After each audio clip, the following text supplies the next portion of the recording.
আসসালামু আলাইকুম ওয়া রাহমাতুল্লাহ। সুপ্রিয় শিক্ষার্থী বন্ধুরা, কেমন আছো তোমরা? আশা করি সকলেই ভালো আছো। বন্ধুরা, এই ভিডিওতে আমি ঢাকা বোর্ডের ২০২৩ সালের মডিফায়ার প্রশ্নটি নিয়ে আলাপ করব। মূল আলোচনায় যাওয়ার পূর্বে প্রথমেই আমরা মডিফায়ার বেসিক সম্পর্কে একটু জেনে নিই। মনে রাখবে, এখানে আমরা মডিফায়ার সম্পর্কে খুব বিস্তারিত আলাপ করব না, জাস্ট বেসিক জানবো। তো প্রথমে আমরা জেনে নিই মডিফায়ার শব্দটা কোথা থেকে এসেছে। মডিফায়ার শব্দটা মূলত মডিফাই থেকে এসেছে।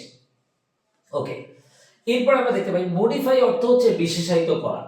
তাহলে মডিফায়ার অর্থ হবে বিশেষায়িতকারী। ওকে, এখন যে সকল শব্দ নাউন অথবা প্রোনাউনকে মডিফাই করবে অথবা ভার্বকে মডিফাই করবে তাকেই মূলত মডিফায়ার বলা হবে। যেমনটা এখানে আমরা দেখতে পাই, কোন সেন্টেন্সে যে সকল শব্দ অন্য শব্দকে বিশেষায়িত করে তাকেই মডিফায়ার বলা হয়। এখন আমাদের পরীক্ষায় মডিফায়ার বলতে আসলে কি কি আসবে? আমাদের পরীক্ষায় মডিফায়ার বলতে মূলত অ্যাডজেক্টিভ অথবা অ্যাডভার্ব আসবে। যেমনটা আমরা স্ক্রিনে লিখে রেখেছি, মডিফায়ার বলতে মূলত অ্যাডজেক্টিভ এবং অ্যাডভার্বকেই বোঝাবে। এই যে এগুলা যাকে মডিফাই করবে তার পূর্বেও বসতে পারে এবং পরেও বসতে পারে। পূর্বে বসলে এটাকে বলা হবে প্রি মডিফায়ার এবং পরে বসলে এটাকে বলা হবে পোস্ট মডিফায়ার। যেমনটা আমরা স্ক্রিনে দেখতে পাই, অবস্থানের ভিত্তিতে মডিফায়ার হচ্ছে দুই প্রকার। নাম্বার 1 হচ্ছে ফ্রি মডিফায়ার। উদাহরণ হচ্ছে he is a good student. এইখানে স্টুডেন্ট শব্দটিকে গুড শব্দটি মডিফাই করেছে তার পূর্বে বসে, তাই এর নাম ফ্রি মডিফায়ার। অপরদিকে the birds flying in the sky are beautiful. এই উদাহরণটিতে বার্ডস শব্দটিকে মডিফাই করেছে ফ্লাইং শব্দটি, যা কিনা বার্ডের পরে বসেছে, তাই এটি পোস্ট মডিফায়ার। এখন আমরা জানব মডিফায়ার অর্থাৎ অ্যাডজেক্টিভ এবং অ্যাডভার্ব কাকে মডিফাই করে। অ্যাডজেক্টিভ মূলত মডিফাই করে নাউন অথবা প্রোনাউনকে, অন্যদিকে অ্যাডভার্ব মূলত মডিফাই করে তিনটা জিনিসকে। নাম্বার 1 ভার্বকে, নাম্বার 2 অ্যাডজেক্টিভকে, নাম্বার 3 অন্য আরেকটা অ্যাডভার্বকে। এখন আমাদের পরীক্ষায় অ্যাডজেক্টিভ অথবা অ্যাডভার্বের নরমাল রূপগুলোই শুধু আসে না, বরং অ্যাডজেক্টিভ অথবা অ্যাডভার্ব হিসেবে কাজ করা অন্য যে কোনো শব্দই আসতে পারে।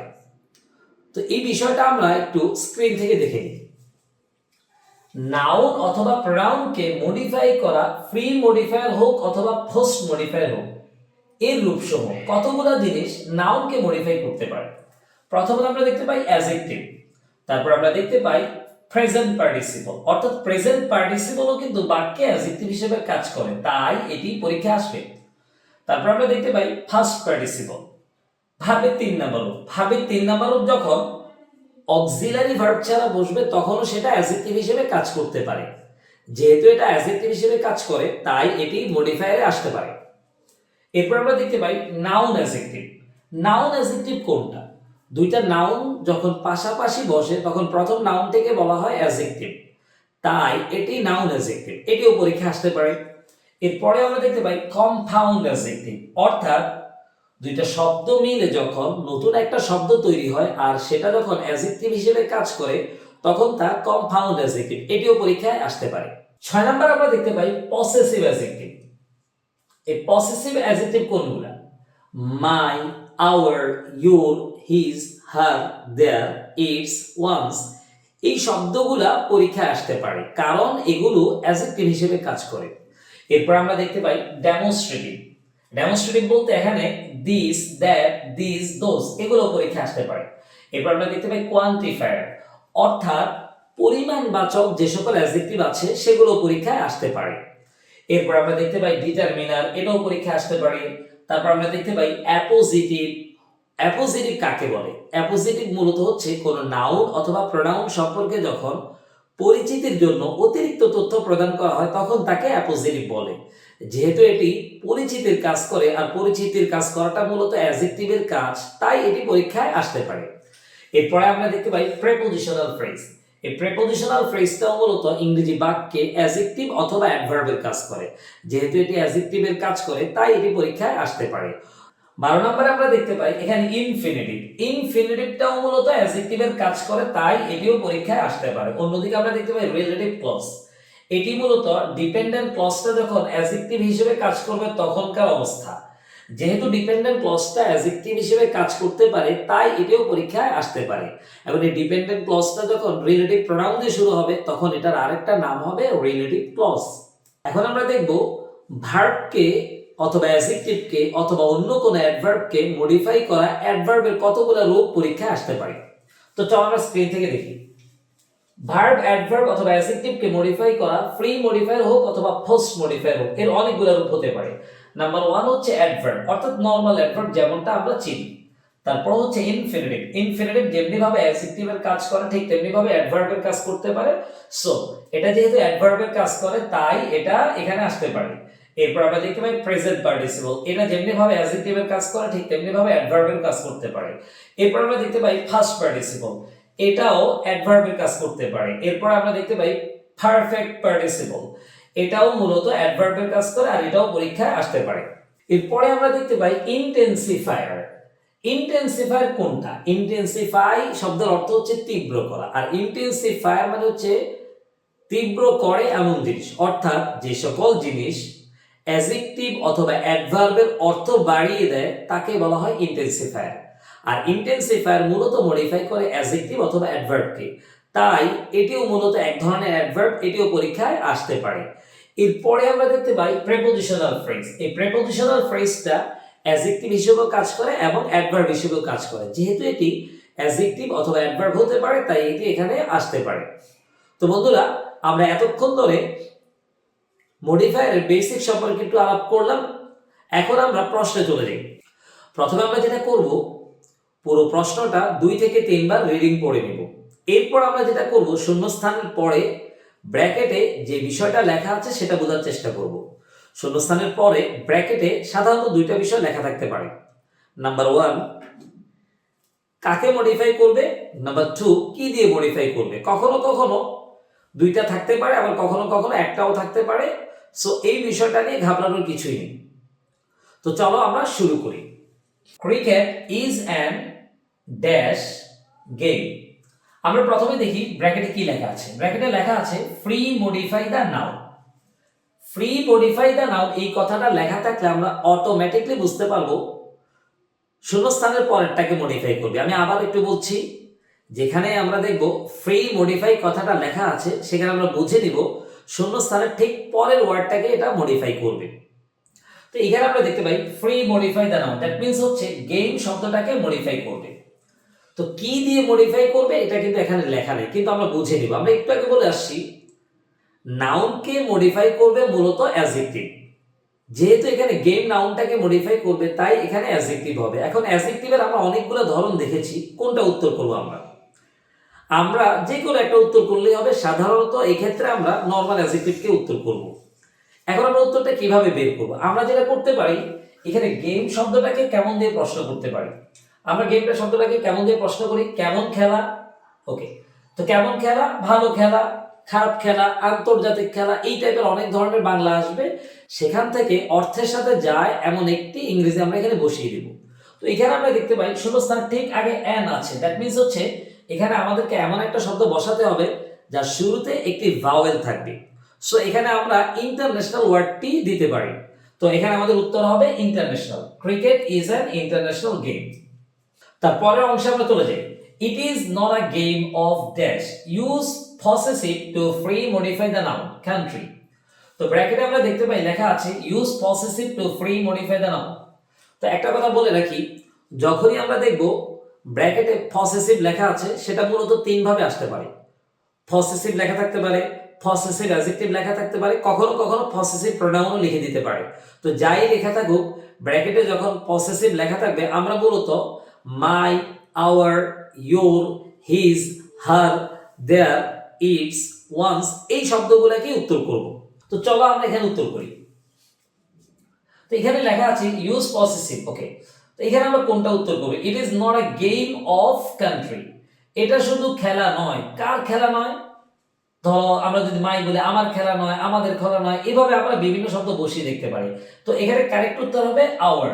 ওকে, এরপরের প্রশ্ন আমরা দেখি a dash use a noun adjective to pre modify the noun match is played between two teams. এখানে আমরা দেখতে পাই ব্র্যাকেটে লেখা আছে use a noun adjective to pre modify the noun. আমরা আগেই বলেছি ফ্রি মডিফাই লেখা থাকলে আমরা শূন্যস্থানের পরের ওয়ার্ডটাকে মডিফাই করব। তাহলে এখানে মডিফাই করব হচ্ছে আমরা ম্যাচ ওয়ার্ডটিকে। তাহলে কি দিয়ে মডিফাই করব? যেখানে লেখা আছে নাউন অ্যাডজেক্টিভ, যেখানে আমরা দেখব নাউন অ্যাডজেক্টিভ লেখা আছে সেখানে আমরা নিশ্চিন্তে অন্য আরেকটা নাউন বসিয়ে দেব। এবং এই নাউনটা আমরা কোথা থেকে বের করব? এখানে একটা কথা বলে রাখি, যখনই নাউন অ্যাডজেক্টিভ উত্তর করতে বলা হবে তখন মূলত ওইটা টেক্সটের সাথে কোন ওয়ার্ডই হবে। তো এই টেক্সটটা মূলত ক্রিকেট নিয়ে, সো এখানে আমরা আসলে ক্রিকেট ওয়ার্ডটা বসিয়ে দিতে পারি। সো এখানে উত্তর হবে cricket. So cricket match is played between two teams. এর পরের অংশে আমরা চলে যাই। Dash use a distributive pronoun to pre modify the noun. Team consist of 11 players. এখানে আমরা দেখতে পাই ব্র্যাকেটে লেখা আছে use a distributive pronoun to pre modify the noun. Pre modify যেখানে লেখা থাকবে সেখানে আমরা শূন্যস্থান ঠিক পরের ওয়ার্ডটাকে মডিফাই করব। সো এখানে মডিফাই করব হচ্ছে টিম শব্দটিকে। তাহলে আমরা কি দিয়ে মডিফাই করব? ডিস্ট্রিবিউটিভ দিয়ে। এখন আমাদেরকে জানতে হবে ডিস্ট্রিবিউটিভ কি কি। যেখানে আমরা দেখব ডিস্ট্রিবিউটিভ লেখা থাকবে সেখানে মূলত আমরা তিনটা ওয়ার্ডকে উত্তর করব, ইচ, আইদার, নেইদার। সো এখানে আমরা কোনটা উত্তর করব? আমরা অর্থের দিকে তাকিয়ে বিষয়টাকে নির্ণয় করব। এখানে উত্তর হবে each team consist of 11 players. এরপরে আমরা দেখতে পাই a cricket field must be dash post modify the noun. এখানে লেখা আছে পোস্ট মডিফাই। তো এতক্ষণ আমরা মূলত ফ্রি মডিফাই গুলো সলভ করেছি, এখন আমাদের পোস্ট মডিফাই আসা শুরু করেছে।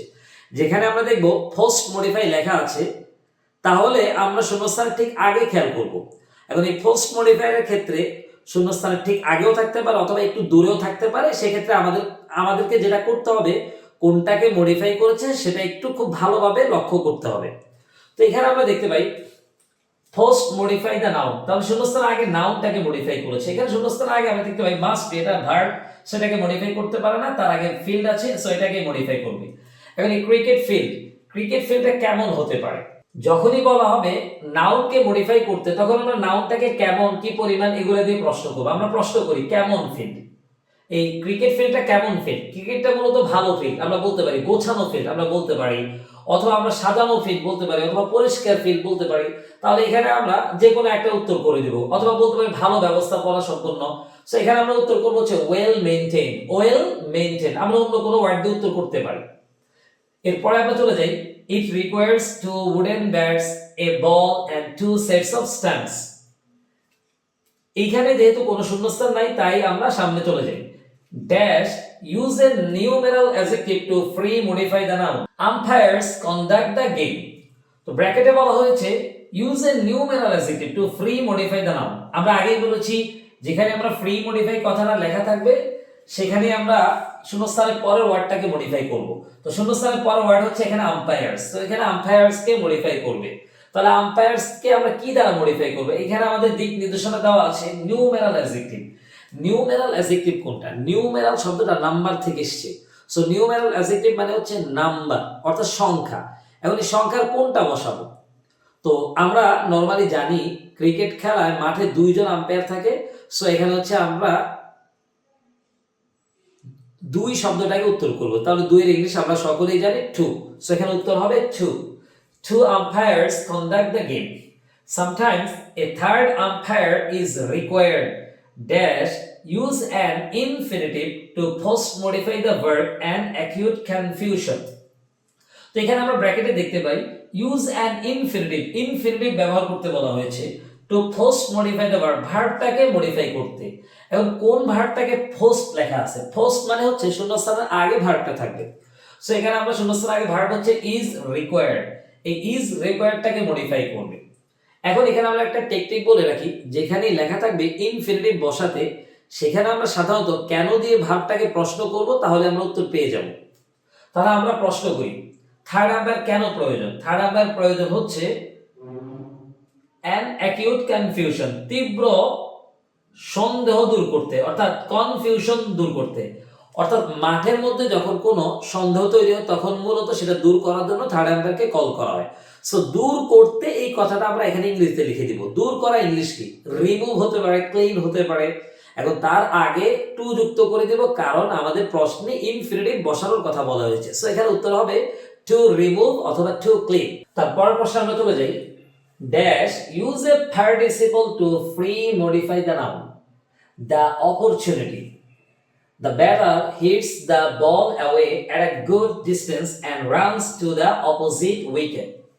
তো এখানে ব্র্যাকেটে আমরা দেখতে পাই লেখা আছে ইউজ এ পার্টিসিপল, অর্থাৎ আমাদেরকে পার্টিসিপল ব্যবহার করতে বলা হয়েছে to pre modify the noun, শূন্যস্থানের পরে অবস্থিত নাউনটিকে। তাহলে এখানে শূন্যস্থানের পর নাউন হচ্ছে অপরচুনিটি, এই অপরচুনিটি ওয়ার্ডটিকে মডিফাই করতে বলা হয়েছে। তাহলে আমাদের ব্যবহার করতে বলা হচ্ছে পার্টিসিপল। এখন পার্টিসিপল বলতে আসলে আমরা কি বুঝি? পার্টিসিপল বলতে আসলে তিনটা জিনিসকে বোঝানো হয়, present participle, first participle, first perfect participle. এখন আমরা কোনটা উত্তর করব? তো এখানে আসলে তিনটাকে উত্তর করা যায়, কিন্তু আমরা সহজের জন্য বলি যেখানে পার্টিসিপল লেখা থাকবে সেখানে হয় আমরা ভার্বের সাথে আইএনজি যুক্ত করে দিব অথবা ভার্বের 3 নাম্বারও বসিয়ে দিব, তাহলে উত্তর হয়ে যাবে। তাহলে আমরা এখানে উত্তর বের করার চেষ্টা করি। ড্যাশ দ্য অপরচুনিটি, সুযোগ dash, the batter hits, batter আঘাত করে, দ্য বল, বলটাকে অ্যাওয়ে দূরে, এট আ গুড ডিসটেন্স, একটি ভালো পরিমাণ দূরত্বে, and runs to the opposite wicket, এবং অপোজিট উইকেটে চলে যায়। তো এখানে আসলে আমরা দেখি মানে সুযোগ কি কি হতে পারে, সুযোগ পেয়ে, সুযোগ নিয়ে, তাহলে আমরা পে ইংলিশ বসিয়ে দিব। এখন পাওয়া ইংলিশ কি? পাওয়া ইংলিশ হচ্ছে গেট অথবা হ্যাভ হতে পারে। এখন আমরা কি করব? গেট অথবা হ্যাভ বসাবো, তার সাথে আইএনজি যুক্ত করে দিব, তাহলে এখানে উত্তর হবে হ্যাভিং অথবা গেটিং। এরপরের প্রশ্ন আমরা চলে যাই। If dash use an indefinite pronoun to pre modify the noun, batter is out, next batter comes in his place. এখানে আমরা আই নাম্বারে দেখতে পাই ব্র্যাকেটে লেখা আছে ইউজ অ্যান ইনডেফিনিট প্রোনাউন, অর্থাৎ ইনডেফিনিট প্রোনাউন ব্যবহার করতে বলা হয়েছে to pre modify the noun, শূন্যস্থানের পরের নাউনটাকে। এখানে শূন্যস্থানের পরের নাউন হচ্ছে ব্যাটার, এই ব্যাটার নাউনটাকে মডিফাই করার জন্য এখানে আমাদেরকে ইনডেফিনিট প্রোনাউন ব্যবহার করতে হবে। এখন ইনডেফিনিট প্রোনাউন কোনটা? ইনডেফিনিট প্রোনাউন হচ্ছে anyone, anybody, somebody, nobody, no one, এই টাইপের ওয়ার্ডগুলো, অথবা এনি। এখন আমরা কোনটা বসাবো? তো কোনটা বসাবো সেটা মূলত আমাদেরকে অর্থের সাথে মিলিয়ে উত্তর করতে হবে। তো এখানে আমরা দেখতে পাই ইফ ড্যাশ বেটার, অর্থাৎ ব্যাটার, ব্যাটার মানে হচ্ছে ব্যাটসম্যান, অর্থাৎ কোনো একজন ব্যাটসম্যান হতে পারে। তাহলে কোনো একজনের ইংলিশ কি? এনি। সো এখানে আমরা উত্তর করব হচ্ছে any. If any batter is out, next batter comes in his place, both teams try dash use an adverbial phrase to post modify to out all batters of the opposite। এখানে আমরা দেখতে পাই use an adverbial phrase এর কথা বলা হয়েছে, অর্থাৎ adverbial phrase মনে রাখতে হবে যদি কোনো শব্দের সাথে ফ্রেজ যুক্ত থাকে তাহলে ওইটা তো বসবেই, সাথে অন্য আরেকটা ওয়ার্ড অর্থের সাথে মিলিয়ে নিয়ে আসতে হবে, ওটাই মূলত ফ্রেজ। যেমন কোথাও যদি লেখা থাকে ইনফিনিটিভ অথবা ইনফিনিটিভ ফ্রেজ, দ্যাট মিন্স হচ্ছে ইনফিনিটিভের সাথে অন্য আরেকটা ওয়ার্ড যুক্ত করতে হবে। তো এখানে শুধু এক শব্দ বললে উত্তর হবে না, একটা অ্যাডভার্বাল ফ্রেজ যুক্ত করতে হবে। তো এখানে আমরা দেখতে পাই অ্যাডভার্বাল ফ্রেজ দিয়ে কাকে মডিফাই করা হবে? To post modify. কাকে মডিফাই করবে সেটা কিন্তু বলা নাই, কিন্তু যেহেতু অ্যাডভার্ব বসবে সেহেতু এটা ভার্বকে মডিফাই করবে। তাহলে ভার্বের শূন্যস্থানের আগে ভার্ব কোনটা রয়েছে? ট্রাই। এই ট্রাই ওয়ার্ডটাকে মডিফাই করবে। এখন ট্রাই ওয়ার্ডটাকে মডিফাই করার জন্য আমরা অ্যাডভার্বাল ফ্রেজ ব্যবহার করব। তাহলে আমরা উত্তরটা কিভাবে বের করব? যখনই বাক্যে ভার্বকে মডিফাই করার কথা বলা হবে তখন আমরা যেটা করব, ভার্বকে কখন, কোথায়, কিভাবে, কেন ইত্যাদি দিয়ে প্রশ্ন করব। প্রশ্ন করার পর সম্ভাব্য যে বাংলাটা আসবে সেখান থেকে আমরা উত্তর বের করে লেখার চেষ্টা করব। তো এখানে আমরা প্রশ্ন করে দেখি বোথ টিমস, উভয় দলই চেষ্টা করে। কিভাবে চেষ্টা করে? আমরা এটা দিয়ে প্রশ্ন করলাম কিভাবে চেষ্টা করে? যথেষ্ট পরিমাণ চেষ্টা করে, অথবা কি পরিমাণ চেষ্টা করে? যথেষ্ট পরিমাণ চেষ্টা করে। তাহলে আমরা এটা বলতে পারি যথেষ্ট পরিমাণ কঠোর পরিশ্রম করে। তাহলে যথেষ্ট পরিমাণ কঠোর পরিশ্রম ইংলিশ, যথেষ্ট পরিমাণ ইংলিশ হচ্ছে এনাফ, আর কঠোর পরিশ্রম হচ্ছে হার্ড। এখন আমরা এনাফ শব্দটাকে আগে বসাবো নাকি হার্ডটাকে আগে বসাবো? এনাফ শব্দটা অ্যাডভার্বের ক্ষেত্রে পরে বসে থাকে, সো এখানে উত্তর হবে হার্ড এনাফ। তো বন্ধুরা, আশা করি তোমাদেরকে বিষয়টা বোঝাতে পেরেছি। আজ এই পর্যন্তই। পরবর্তীতে অন্য কোনো ভিডিও নিয়ে আবারও হাজির হয়ে যাব। ততক্ষণ পর্যন্ত ভালো থাকবে। আসসালামু আলাইকুম ওয়া রাহমাতুল্লাহি ওয়া বারাকাতুহু।